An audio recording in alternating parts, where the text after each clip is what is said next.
You may have noticed that I put up a revised version of this PowerPoint series on the Schrodinger equation, wave mechanics, because I had added some material that I talked about in class, namely these kinds of funny-looking potential barriers. For example, this one, where you could have, well, the simplest case, I think, was one like this. Namely, you just have a sloping barrier, and I tried to make the points that if you have a wave or particle coming in like this, because it has a certain amount of total energy, this is the potential energy, which means that if this were a negative charge, it's moving toward a negative plate. And it will approach the negative plate to a certain distance, normally. And at that point, classically, it would turn around and be pushed away. This is sort of like the stopping potential of in the photoelectric effect experiment, where the particle starts out with a certain speed, and we put a negative plate, and we ask where will it stop. It will stop when its kinetic energy is totally converted to potential energy, and it arrives at this point classically, and it will just turn around, it'll stop, it'll turn around and go back, be pushed by the field. In other words, there's a negative charge here, presumably a positive charge here, it just had some speed which carried it this far up the potential energy hill. Now in quantum mechanics, we have the phenomenon, because this is a wave, that it can leak a little bit into the barrier. And that is a real effect, which I hope to talk about today, that you can actually see the fact that it is leaking into this barrier. And the way you do it is simply by making the barrier so thin that the probability of its being at a place like this is finite. And so the particle actually can get through this otherwise impenetrable barrier. Maybe I should do this in presenter view so you see it hopefully better. Yeah, so here, and I'll show you later, I think, that if you make the barrier thin enough or low enough, a particle which would normally be stopped at this point can actually be found on the other side of the barrier. That is known as quantum mechanical tunneling, and it's an observed phenomenon. So what I'm saying is that the newly revised set of PowerPoints has this picture in it, as I say, obtained from a more advanced book, but still, I think we can understand it very well. The main points being that as the particle moves here, it slows down, it's going up a hill, just like that electron slows down when it approaches the negative plate, which is signified in wave terms by a longer wavelength. Hopefully these peaks are getting further apart. Also because it's slowing down, the amplitude increases, meaning it's more likely to find it there since it's moving slower. Then when it reaches this finite barrier, it does penetrate a little bit. So I added that graph, rather professionally drawn from a book, and several others from various texts. This one, oh yeah, maybe the same book. But here they've complicated the story a little bit. Well, let me go back. See, here I make the point. You know, this is not revised. This is not the most revised one. One of the important points of this is that this being a non-bound wave, you can choose any energy of sending the particle in here. If you send in lower energy, it'll just stop a little bit sooner. If you send in less energy, it'll stop a little bit sooner yet. You send in more total energy, it'll continue until it hits the potential barrier where all its energy is turned into potential. So the point is that any energy is possible here. This is not a quantized system, because it's not a cyclic system. What's going to happen here is the particle is going to come up to the barrier, turn around and go back, and there's no reason for it to return. So this is not a quantized system. I think I have a somewhat earlier version of this that I'm showing you now, but I think the one on the V-space has the point that this is not, you don't have quantized momenta and quantized energy here, because it's not a cyclic system. On the other hand, the next picture shows a quantized system, because this is cyclic. What this picture shows is there's an infinite barrier here, created by some means or other, and you have a sloping potential, but it's finite. And in this case, because the wave function is hitting an infinite barrier, it doesn't penetrate at all. It goes to zero at the edge. When it reaches the finite slope barrier, it turns into a dying exponential, but they're quantized. Now you have quantization. Now you have only specific energies where you will get these standing waves. Otherwise, as I showed you, this tail can go crazy out here. It can go way off. And that's because it's a cyclic system. A particle put in here will run across, be pushed back, hit the wall, bounce back, and this is a cyclic system. And so you only have specific allowed energies. This is Schrodinger's great contribution, namely that he said, if I have a cyclic system and I'm trying to get waves to go into that will bounce back and forth, they have to match the boundary conditions all around. This is just one dimension, but if we're three-dimensional, you'd have to match boundary conditions all around whatever the boundary conditions that you set. And in doing that, you limit the number of waves that can do that. And again, it's like our Chladni modes, only certain waves work. And you get quantized energies like this one, that one. And you'll notice again, I'm trying to emphasize the patterns, the lowest mode has no nodes. The next higher one always has one node, two antinodes, that is antinodes meaning peaks. The next one has two nodes. And it's just sort of makes life very easy if you have these patterns. That's another picture that I have in the new set. Here's another case where you should be able to see just without doing too much, no math at all, really.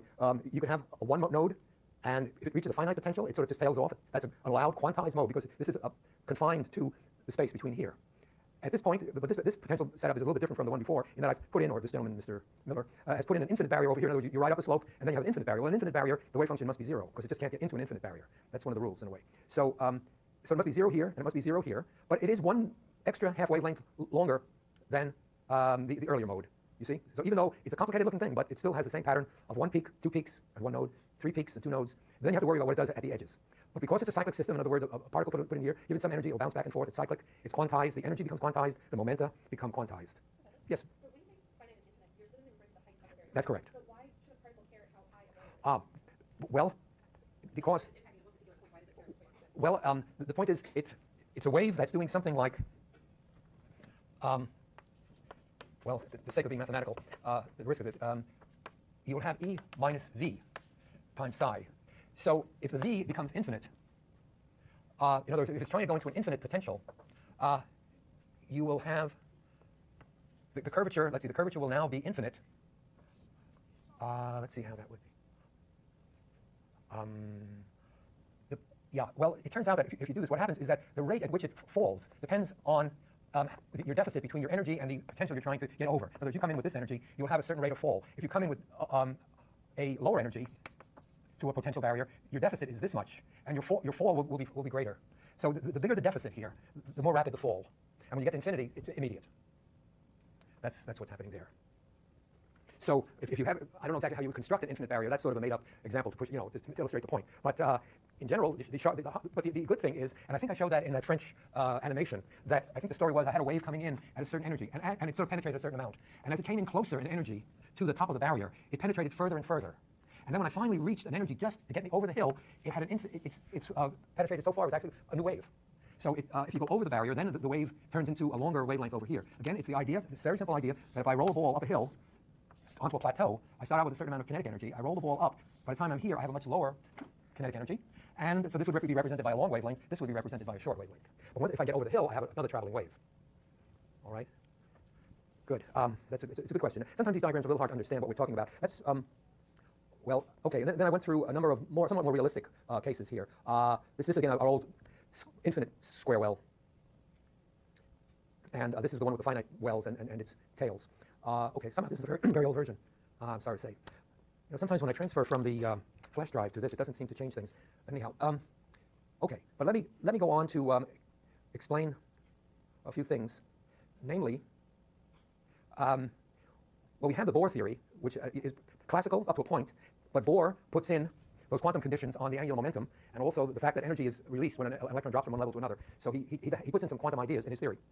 But it took Schrödinger to really come up with a much more satisfactory theory by really making a wave equation which could give you this variety of solutions like the Chladni modes. That's very, very important, because what it does, let me quickly try to outline the whole story on hydrogen wave functions.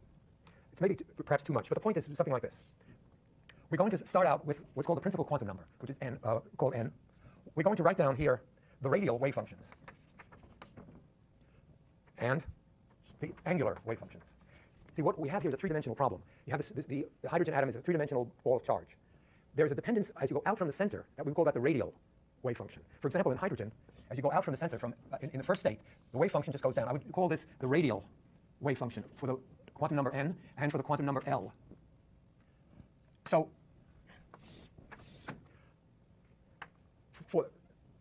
you just have, and the rule is that this quantum number L has to do with the angular behavior, and L must be less than n. It could be it could be equal to n minus 1 down to 0. Now, in the case of n equals 1, L is 0, and L talks about the amount of angular momentum.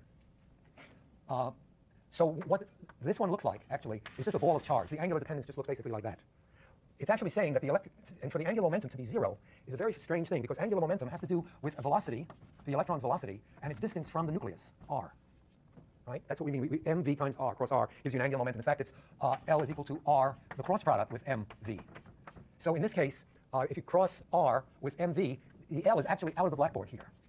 Maybe I should make that in color. Right? So we would say that in a case like this, if there were an angular momentum, it would be out of the blackboard. But it turns out that for the ground state, this so-called S state, 1s state of hydrogen, we say the angular momentum is 0. That's rather strange, actually, because what's 0? What could be 0 here? The mass can't be 0. The velocity can't be 0, because if the velocity was 0, the electron would fall into the nucleus.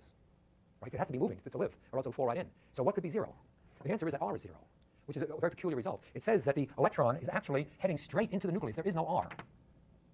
So in a sense, r is, which is saying that the electron is just going right through the nucleus and back and forth like this. Very peculiar result. But it's sort of supported by the idea that if you look at this wave function, r, it has a value at r equals 0. So it's saying the electron is coming into the nucleus and has a density at the nucleus. But it's actually on a line to the nucleus. That's the only way you can get angular momentum equal to 0. Rather peculiar result, but as I mentioned the last time, it is confirmed by the fact that sometimes some nuclei can actually grab that electron because it's sitting on the nucleus, and you can get one of its positive protons to capture one of the electrons in the 1s shell and convert itself into a neutron with no charge. And by so doing, it actually changes what element it is, because we count the elements by how many protons there are. And if a proton turns to a neutron, it becomes the next lower element. Not any much lighter or heavier, but it's a different element. It's a different charge. It's a different chemistry. So that's a funny thing. But there are many observable effects that confirm this idea. Okay, now, but it turns out that that's all you can get for the 1s state. The next state above that is the state 2, n equals 2. Now, by our argument that if, this should be a U, I'm sorry to say. Yeah. Our argument was that if you have a certain potential, the next higher mode from the ground state, from the lowest state, should just have one more node or one more lobe in it. So the way we go from here to here, it's the same potential. So what you will get is that you have to get something like this. But it must not cross twice. It should cross just once. There's your extra node. And that's the next higher wave that will fit into this same potential. Okay? So without knowing too much, you can guess the wave function, the radial dependence, which will say that it goes from a plus to what we call, well, I don't know exactly what you would mean by a minus thing. The real, of course, observable thing is the radial wave function squared. If you square it to find the probabilities, you will find a probability that looks something like this, right? Because you're squaring, so the negative part comes to this. What it says is that there'll be a place where you won't find this electron, but you will find it with a high probability over here. In fact, further out than from where you find it here, which agrees with the Bohr picture, namely that as you go up in this quantum number n, so this is psi squared, r squared. This radial function squared. Okay? But other things happen now because of this rule. Because now n is 2, I can get an additional set of functions. I can get a function where L is equal to n minus 1, n being 2, I can have L equals 1. This did not happen here because when n is 1, n minus 1 is 0, and that's the only possibility. Here, there's another possibility, namely, it turns out that there actually is a different U in this case. U depends upon L. So I'm sort of starting from scratch. There's a new potential here, so I have to start completely from scratch, and if I have a radial function, the radial part in a new potential, the radial part has to look something like this, namely no nodes. Because remember that the lowest state in a potential has no nodes. But it turns out that for this potential, it does have a 0 at the origin. So your R for 2, 1, that is, it's for the n is 2 and L is 1. It looks like this. It's a new wave function in a new potential. And the point is that there's a logic here, namely that it sort of starts out a whole new series of functions. And then we have the angular part. I'm going to do this. I think I'm going to have to stop this because it is quite lengthy in its detail. But in addition, what Schrödinger showed was that in this case, you have in addition to the L, you have three others. This L1 state has 3 different possibilities, namely what's called m sub L. This is the sort of magnetic quantum number, and we'll see why we call it that. It has three possibilities. This state here actually has some angular momentum. This is L equals 1. And so it actually has some angular momentum to it, which says that this is a kind of a state where the electron is at some radius, most of the time, around the nucleus. So it has some mv, and it has an r. So this kind of a state, the electron does have an orbit, and you can see it here. It's piled up at some distance from the nucleus. See, whereas this one stayed highly at the nucleus, this one has an orbit which peaks farther away from the nucleus. So it is traveling in an orbit like this. What's interesting to notice is that although the quantum mechanics seems strange and weird, if you sort of squint your eyes a little bit, you can sort of see the classical results coming out of it. For example, what you can get from here is that there are 3 possibilities. You can have the electron going around in a case like this, and it'll have an angular momentum pointing. Let me look at it edgewise. It's sort of like the plane of the orbit. You can have an angular momentum looking this way with 1 unit. This will actually be called m sub L, and we'll see why. Then you can have something which is vibrating in this direction, and this will be m sub L equals 0. Then you could have a thing which is where the particle is going around in this direction. As I say, the angular momentum is perpendicular to that, and going in, circling in that direction, so the L could be downward. L equals